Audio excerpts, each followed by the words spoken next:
ফেরেশতা ও রাসূলের অলৌকিক একটি হাদিস শুনে যান। যখন রাসূল সাল্লাল্লাহু আলাইহি ওয়াসাল্লাম ছোট ছিলেন তখন তিনি মরুভূমিতে অন্যান্য বাচ্চাদের সঙ্গে খেলা করছিলেন। তখন হঠাৎ করেই সেখানে একজন ব্যক্তি চলে আসেন এবং রাসূল সাল্লাল্লাহু আলাইহি ওয়াসাল্লামকে ধরে মাটিতে শুইয়ে ফেললেন। এই দৃশ্য অন্যান্য বাচ্চাগুলা দেখে তারা পালিয়ে গিয়ে তার মা বাবার কাছে গিয়ে বলল, মুহাম্মদকে হত্যা করা হচ্ছে।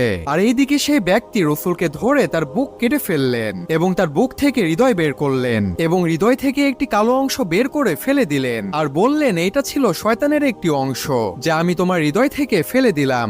এরপর রাসূলের হৃদয় জমজমের পানি দিয়ে ধুয়ে দিলেন এবং হৃদয় বুকের মধ্যে ঢুকিয়ে দিয়ে বুক লাগিয়ে দিলেন। এরপর সে ব্যক্তি সেখান থেকে চলে গেলেন। আর এই ব্যক্তিটি কোনো মানুষ ছিল না, তিনি ছিলেন ফেরেশতা জিবরাইল আলাইহিস সালাম। আর এই ঘটনাটি রাসূলের হৃদয় উন্মোচনের ঘটনা। আপনারা কি বলতে পারবেন এই একই ঘটনা রাসূলের জীবনে আবার কখন ঘটেছিল? কমেন্টস করে জানাবেন এবং চ্যানেলটি অবশ্যই সাবস্ক্রাইব করবেন।